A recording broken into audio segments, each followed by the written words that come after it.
bağla, olsam bir güzele düşkün amanda.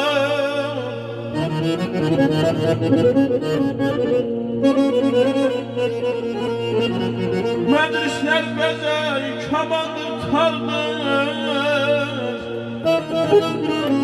onlar babalardan bir yadigardır.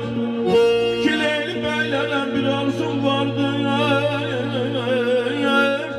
100 yıl yaşayaydım başkan adamdayayım.